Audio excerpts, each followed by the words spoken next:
కదా వాళ్ళు. Big boss చెప్తాడు ఉత్తా నేను టేబుల్ మీద తబలా కొడుతుంటే అబ్బాయి మీరు చేసే పని తక్షణమే ఆపేయండి అన్న క్యాండిడేట్ నేను బిగ్ బాస్ గురించి మాట్లాడుతున్నప్పుడు ఆయన అననప్పుడు నేను ఏమనుకుంటా వాళ్ళు ఎన్ని పిచ్చలు ఇట్లా ఎడ్ తీసుకుంటారు.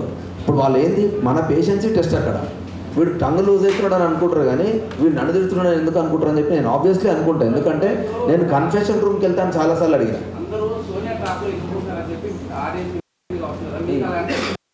అంటే మీరు గేమ్ ఆపేయడానికి కూడా రీజన్ సోనియాయే కదా ఒక రకంగా. ఏ గేమ్? బెలూన్స్ టాస్క్ ఏదైతే ఉందో లేదు నేను ఆపేయలే. వల్ల మీరు ఎఫెక్ట్ అయ్యారు. ఓ లేదు నేను ఆపేయలేరా. నేను ఎందుకంటే డే 1 నుంచి చిన్న చిన్న పదాలు ఎత్తుక్కొని ఈ పదాలే మా స్ట్రాటజీ అని మాట్లాడేది వాళ్ళు. సరే బిడ్డ మరి నా స్ట్రాటజీ కూడా నాకున్నది నేను అన్న క్లియర్. నేను రూల్ గురించే ఫైట్ చేస్తున్నాడా. వాడు బయటకు వెళ్తే లోపలికి రావాల్సిన బాధ్యత సంచాలకుది. నేను సంచాలకు పిలవగానే రావాలని లేదు. అవి వాళ్ళు మాట్లాడినే.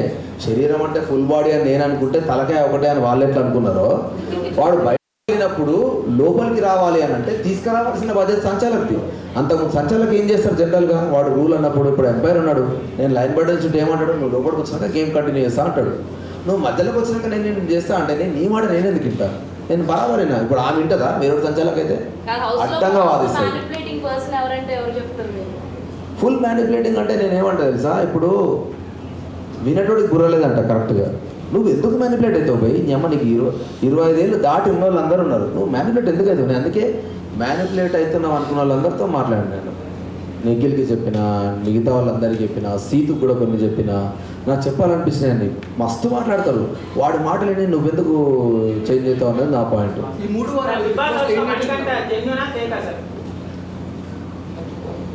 మణికంఠ నిజంగా హౌస్లో most typical person.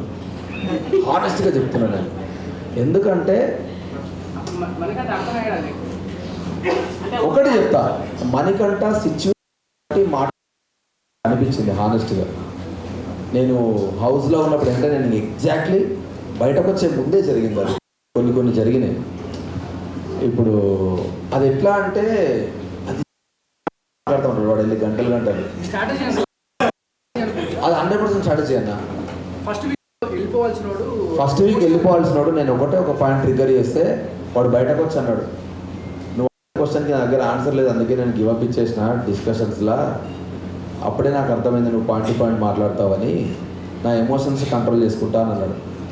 First week అంత ఘోరంగా ఫ్లక్చువేట్ అయిన ఒక పర్సన్ సెకండ్ వీక్ దాన్ని మనం ఫ్లిప్ అయిపోతే వీడి అమ్మాయి 1 వీక్లో ఎట్లా మారిండ్రా అని ఒక షాక్లో ఉన్నా. మారితే మంచిదే కదా అని కూడా అనుకున్నాను. ఆ తర్వాత సిచ్యువేషన్ బట్టి ఏడుస్తూ ఉన్నాడు. నాకు ఎందుకు నేను అనుకున్నా అంటే ప్రతిసారి నా వైఫ్ నా పాప అంటాడు. నేను 5 వారాలు ఉంటే చాలన్నా నా టార్గెట్ సేఫ్ నా పాప నా దగ్గరకు వస్తుంది అని అన్నాడు. వీడికి ఎన్ని ఫైనాన్షియల్ ప్రాబ్లమ్స్ ఉన్నాయో ఏమో అనుకుని ఆగిన. ఆ పాయింట్ మీద స్టిక్ అని అంటే నాకు వాడి మీద డౌట్ రాకపోయేది. సడన్గా ఎగ్టాస్లో పోయి మూల కూర్చొని ఏడుస్తూ ఉన్నాడు. ఎందుకే కప్పుకెళ్ళి ఈ మొన్న కదా నువ్వు 5 వారాలు అన్నావు డైరెక్ట్ కప్పుకెళ్ళి వెళ్ళిపోయినారా నువ్వు. సో ఏది నమ్మాలన్నా. సో అందుకనే నేను వాడి మీద ఫ్లిప్ అయిపోయాను. వీడు ఖచ్చితంగా హానెస్ట్గా ఆడతలేడు అని నాకు అనిపించింది. అండ్ ఇంకోటి మణికంఠ మీద 2 అలిగేషన్ల వల్ల నేను ఇంకా ఎక్కువ ఫీల్ అయినా. వాని క్యారెక్టర్ దాన్ని ఏమంటారు పదం కరెక్ట్ చెప్పాలంటే 2 అమ్మాయిలు ఎమోషనల్గా నన్ను మోసం చేసిండు అని అన్నారు. అది చాలా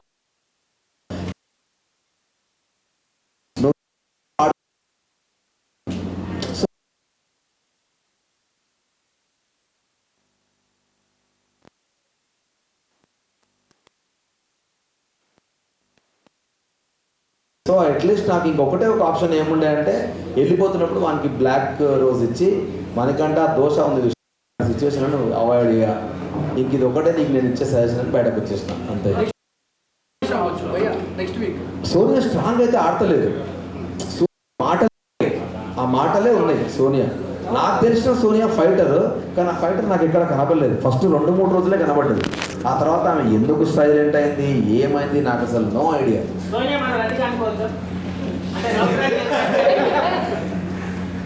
ఈ ట్రాక్ తెలియదు. బయటకు వచ్చినాక నాకు కొన్ని క్వశ్చన్లు అడితే నాకు నెత్తి ఖరాబ్ అయింది. వాళ్ళతోటే ఉన్నా కదా సోఫాలో పక్కన ఇన్ని జరిగినాయి అనుకున్నాను నేను. నేను షాక్ అయినా నిజంగా. ఆ రోజు ఘోరంగా ఏడ్చింది. నేను అన్న రోజే ఇంకేముంటారు కదా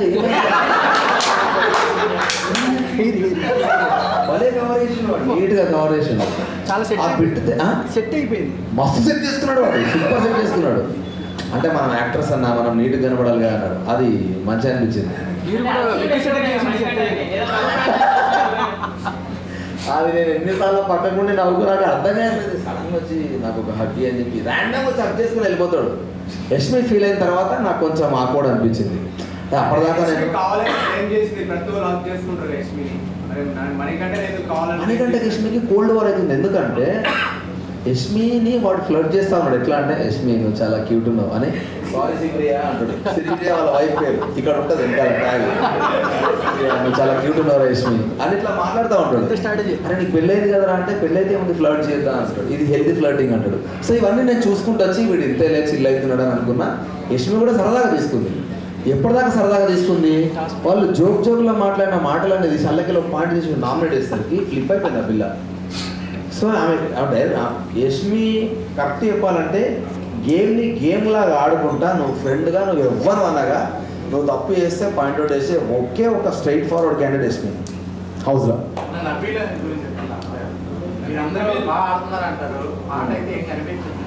నబీల్ ఆడతాడు. నబీల్కి ఇది బ్యాక్ ఇంజరీ ఒకటే, చెయ్యి ఇంజరీ ఉన్నది. కానీ నబీల్లో ఉన్న బ్యూటీ ఏంటంటే నబీల్ కూడా సేమ్ యష్మి లాగా నువ్వు ఎంత ఫ్రెండ్ అన్నగా నువ్వు మిస్టేక్ చేస్తే నామినేషన్లో బరాబర్ పాయింట్ అవుట్ చేస్తాడు. కాకపోతే దాన్ని కొంచెం ఎగ్జాజరేట్ చేస్తాడు, అది వాడి స్టైల్. బాగుంటుంది. 100% రిటర్న్ ఎక్స్పెక్ట్ చేస్తున్నాను నేను. ఎందుకంటే ఫిజికల్ టాస్క్లు గివప్ చేయడు. అండ్ నబీల్ క్విక్ లర్నర్ అన్న. ఇప్పుడు నేను ఈ మాటలు మాట్లాడిన తర్వాత నన్ను రెడ్ కార్డ్ ఇచ్చారు కదా నాకు, నేను చెప్తున్నా కదా వాడిది నా సేమ్ స్లాంగ్. వాడు కూడా చాలాసార్లు నాతో అట్లాంటి మాటలు మాట్లాడాడు. నేను చెప్తే హౌస్ అయిపోయేదాకా వాడు ఆ మాటలు మాట్లాడాడు. ఎందుకంటే మైండ్లో పెట్టుకున్నా అంటే వాడు అస్సలు ఏదైనా నెగిటివ్ అవుతుంది ఒకరికి అని అంటే అది పెట్టుకొని ఆడతాడు. అది ఆబ్వియస్లీ వెరీ కాన్షియస్ ఉంటాడు. అది ఖచ్చితంగా ఒక గేమర్కి ఉండాలి, వాడికి ఉన్నది, వాడు ఉంటాడు. లేదు లేదు అంత అగ్రెసివ్ కాదు నబీల్. నబీల్ ఎక్కడ కావాలో అక్కడ అవుతాడు. Nabeel is very calm composed, చాలా కామ్ కంపోజ్డ్. అస్సలు కాదు. నబీల్ చాలా హర్ట్ చాలా మంచిగా ఉన్నాడు. కన్నింగ్ లాగా అని చెప్పగాని ఇంకా నాకు అర్థం కాని క్యారెక్టర్స్లో ఒకటి విష్ణుప్రియ ఒకటి అర్థం కాదు. నాకు ఎందుకు అర్థం కాదంటే తక్కువని ఫ్లోలో కొన్ని మాటలు వదిలేస్తుంది, ఆ తర్వాత ఎందుకో రియలైజ్ అయ్యి మళ్ళీ ఆ మాటకు సారీ చెప్తుంది.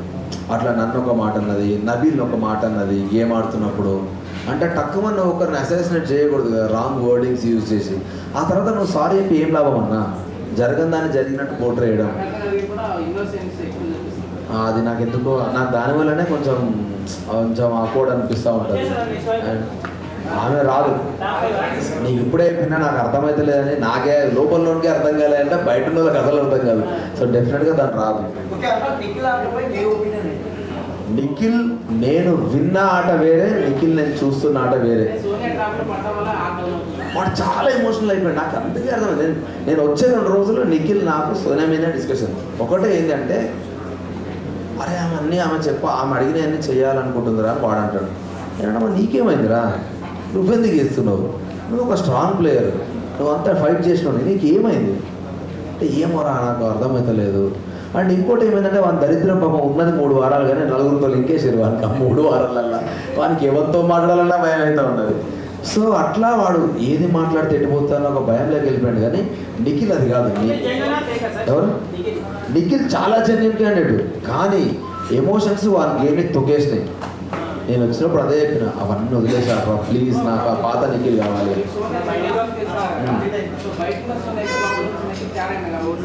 బయట ఉన్న సోనియా వెరీ అగ్రెసివ్. అండ్ ఒకసారి మాట మాట్లాడితే ఇంకోసారి అదే మాట మీద స్టిక్కానే ఉంటుంది. నేను ఎగ్ టాస్క్లో 2 సార్లు ఫ్లిప్ అయింది. అదే ఫుడ్ గురించి నువ్వు ఏడ్చినావు ఫస్ట్ వీక్లో. అరే అమ్మ నాకు తెలిసిన ఫ్రెండ్ ఈమెనే కదా అని నేను బాధపడ్డా. అదే ఫుడ్ గురించి మేము తెల్లారి 1 అవర్ మాకు ఇచ్చినప్పుడు మేము వండుకుంటామని అన్నాం. అరే మేము బెస్ట్ బ్రేక్ఫాస్ట్ వండుకుంటామని అంటే వాళ్ళు వండుకుంటామన్నారని యాకే ఎందుకు కిలోతో పంచాయతీ, మీరే వండుకోరా అని చెప్తే బ్రేక్ఫాస్ట్ ప్లస్ లంచ్ కలిపి వండుకున్నారు వాళ్ళు. గంట బాబు టైం తీసుకున్నారు. మరి నిన్న మీరు ఫుడ్ గురించి అందరు ఆకలి గురించి అంతా మాట్లాడారు, మీరు 1.5 గంట టైం తీసుకుంటే మరి మేము 1.5 గంట ఆగాలి కదా. నబీల్కి గ్యాస్ట్రిక్ ఇష్యూ ఉంది, నబీల్ ట్యాబ్లెట్ వేసుకోవాలి. ఆదిత్యన్నకి ఇష్యూ ఉంది, ఆదిత్యన్న ట్యాబ్లెట్ వేసుకోవాలి.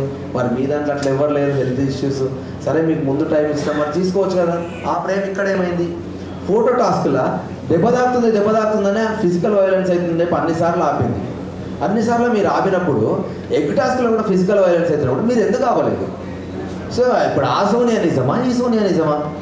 అని నేను అడిగితే నా ఇంటెన్షన్ అది కాదురా అన్న. ఇక నేనేం మాట్లాడుతుంది దానికి? మీకు బయట తెలిసిన సోనియా అండ్ లోపల ఉన్న కాదనే సోనియా- చెప్తున్నా కదా, కాదని చెప్పిన నేను కాదనే చెప్తున్నా. అంటే కంటిన్యూ అంటున్నారు. 100% ఆడతలేదు, అదే చెప్పిన. 100% ఆ సోనియా అయితే ఈ గేమ్ ఆడతలేదు, ఓన్లీ మాటలు మాత్రమే ఉన్నాయి. అభి అన్న అన్న అమ్మ అన్న బిగ్ బాస్ లో ఉండాలి అంటే గేమ్ ఆడాలా కంటెంట్ ఇవ్వాలా? రెండు కన్ఫర్మ్ రెండు. ఎందుకంటే మా వైఫ్ బయటకు వచ్చినాక అన్నది, నువ్వు ఎక్కువ కనబడలేదురా ఫస్ట్ 2 వీక్స్ 3 వీక్స్ అని అన్నది.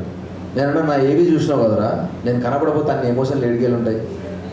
బట్ స్టిల్ వాళ్ళు ఎందుకు ప్లే చేయలేదో నాకు తెలియదు. నా గురించి 11 మంది తెలిసినారు కదా వాడు వెళ్ళకూడదని. సో అట్లీస్ట్ నేను ఎంతవరకు వాళ్ళతో బాండింగ్ ఉన్నా, ఎంత గేమ్ అనేది వాళ్ళకు కూడా తెలుసు కదా. నేను ఒక నార్మల్ అంటే నేనేమే ఆడకపోయి ఉంటే వాళ్ళకి ఏం అవసరం నా గురించి డిఫెండ్ చేయడానికి. వాడు మంచి లేరు మంచిగా ఆడుతాడనే వాళ్ళకి తెలిసింది. ఫస్ట్ వీక్ నుంచి నేను ఆడుతూనే ఉన్నా. అదొక్కటే గేమ్ నేను గివప్ చేసిన అంటే ఫిజికల్ డ్యామేజ్ అవ్వద్దనే నా ఇంటెన్షన్. నేను చెప్పిన మీ ఇష్టం, మీరు ఆడుతా అంటే ఆడుకోండి అనే కాబట్టి నేను గివప్ చేసిన. అది ఓకే. మీరు ఒకటే కరెక్ట్గా చెప్పారు బ్రో, కానీ ఆ తర్వాత అంత ఫైట్ కనిపించలేదు. ఏది ఫస్ట్ వీక్ నామినేషన్ తర్వాత సెకండ్ వీక్లో హానెస్ట్ నాకు ఏంటంటే, సెకండ్ వీక్లో స్టిల్ మళ్ళీ నాకు మణికంఠనే ఉన్నాడు ఆప్షన్. మణికంఠనే ఆప్షన్ ఉన్నప్పుడు నేనేమనుకున్నా అంటే, ఆల్రెడీ వాడిని ఒక దగ్గర ప్రెస్ చేసి వదిలేసినప్పుడు వాడు ఆల్రెడీ ఎమోషనల్గా ఫ్లక్చువేట్ అవుతున్నప్పుడు ఒకటే టార్గెట్ని మళ్ళీ ట్రిగ్గర్ చేయడం కరెక్ట్ కాదు అని అనిపించి అక్కడి నుంచి నేను ఆదిత్యాలను చెప్పిన. 100% ఆదిత్య అనేది కూడా మిస్టేక్ ఉంది. ఎందుకు తెలుసా, ఆదిత్య అన్న ఏంటంటే లోపల చాలా యాంగర్ ఉంటుంది, బయటకు నవ్వుకుంటూ మాట్లాడతాడు. నువ్వు అట్లీస్ట్ ఏదైనా చెప్పడానికి ప్రయత్నిస్తున్నప్పుడు ఐ లవ్ యూ అని కట్ చేస్తాడు ఆ టాపిక్ని. అది నాకు నచ్చలేదు, చాలాసార్లు నచ్చలేదు. సో అది కూడా ఒక 1 ఆఫ్ ద నామినేషన్ పాయింట్. ఎందుకంటే